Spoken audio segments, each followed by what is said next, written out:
तो साहब दीदी के लिए क्या बोलेंगे, उस माँ के लिए क्या बोलेंगे। माँ ने तो हमको और आपको लिख दिया है सुंदर अक्षरों से, शिव शिष्य बनने के लिए शिव शिष्यता का नाम लेना।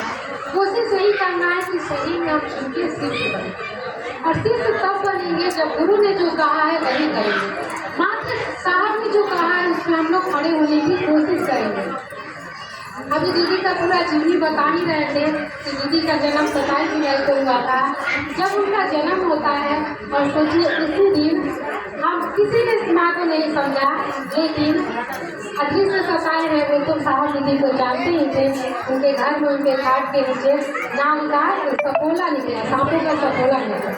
सोचिए साहब दीदी का जीवन वो आध्यात्मिक पहले से ही थे, उनका मन आध्यात्मिक पहले से ही था कि धरती पे लोगों को शुरू करने के लिए आए, हमको और आपको शिव की तरफ ले चले। मन बचपन से ही पूजा पाठ में लगा था, गुरुओं से बात करना, शिव की कहानियों को सुनना, महादेव को अच्छे अच्छे फूल चढ़ाने, ये सब कुछ बचपन से ही। जब साहब का शादी होता है दीदी माँ से, तो सोचिए दीदी माँ साहब के जीवन में बाधक बनकर रही, साधक बनकर आई।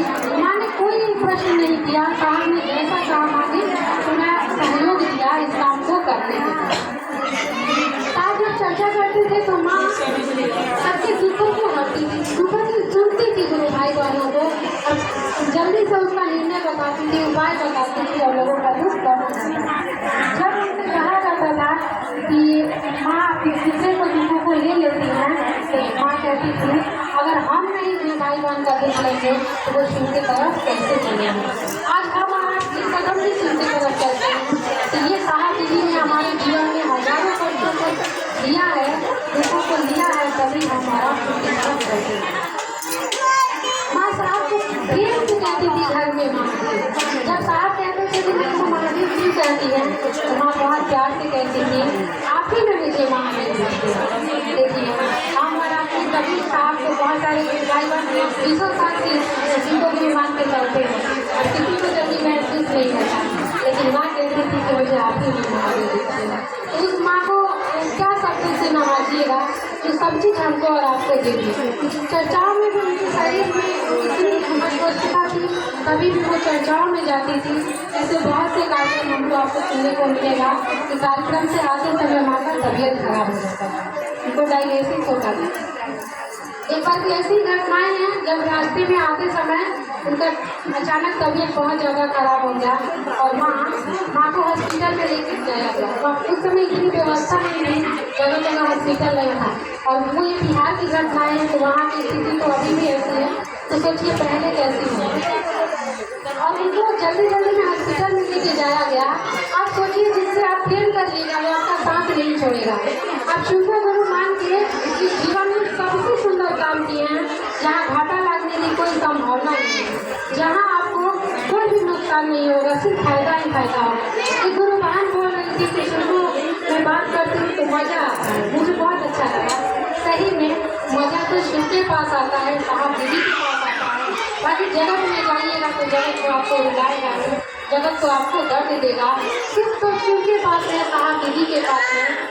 जब उनको हॉस्पिटल लेके जाया जा रहा था तो उनके पीछे पीछे एक साधु आने लगा। जब तक उनका डायलिसिस हो रहा था वो साधु खिड़की से सामने ही खड़ा था, वो दीदी माँ को देख रहा था। जब खत्म हो गया 2.5 दिन करने के बाद तब वो साधु चला गया। यानी सोचिए वो शिव हमारा आपके साथ इतना रहते हैं, दुख में भी सुख में भी, हम ही आप महसूस नहीं करते, बस महसूस करने का है साहब और दीदी का। रही बात उनके काम का, महादेव की दया होगी, काम तो एक घर में होगा। साहब बोले दिया हुआ है हमको, आपको इसलिए ले लेना है। जगत का एक एक लोग शिव का शिष्य बनेगा और हो ही रहा है, कोई भजन के माध्यम से जुड़ रहा है, समझ नहीं पा रहे। अभी भी हम लोग आ रहे थे बस स्टॉप से, तो हार बोला था आवाज़ सुनाना, तो कहीं पे चर्चा हो रहा होगा सब मंदिर का क्या था, पता नहीं क्या क्या लोग गा रहे थे, मुझे भी उतना नहीं समझ में आया। तो हम यही तो यही हमको लगा कि जब उन शिवों को माने तो थोड़ा सा तो साहब दीदी को ध्यान देते कि साहब ने क्या कहा है। ठीक है हमसे नहीं हो रहा है, तभी भी हम महादेव के पास खड़े रहेंगे, साहब दीदी के पास खड़े रहेंगे कि साहब दीदी हमसे नहीं हो रहा है, आप ही दया करिए ना कि मेरा मन समझ जाए। हम अपनी राग और अपना ढोल बजाने से नहीं होगा, याद रखिए, शिष्य गुरु हम लोग सिर्फ शिष्य बनने के लिए शिष्य गुरु माने हैं, शिष्य बन जाएंगे।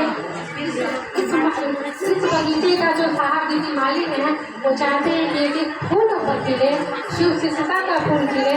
हम लोग कोशिश करेंगे कि साहब और दीदी के जैसा एक हम और आप खिले, फूल खिले। इस फूल को देख के कम से कम साहब दीदी को खुश हो जाए। और महादेव से गुरु जन्म युगों से थे, लेकिन किसी ने नहीं बताया कि शिव आपके भी गुरु हो सकते हैं। साहब और दीदी ने बताया है, अगर दूसरे का हाथ पकड़िएगा तो हाथ छूट जाएगा, लेकिन साहब दीदी का हाथ पकड़िएगा तो हाथ नहीं छूटेगा, क्योंकि साहब दीदी स्वयं हमारा और आपका हाथ पकड़ेंगे उस शिव की तरफ ले जाने के लिए। अभी कल ही परसों मैं एक चर्चा सुन रही थी, साहब बोले कि शिखर के रास्ते में हम लोग नहीं रहेंगे, हम लोग शिखर पे चढ़ेंगे। यानी साहब दीदी सिर्फ रास्ते तक हमको आपको नहीं रखेंगे, तो सच में शिव तक लेके चलेंगे। लेकिन कब ले चलेंगे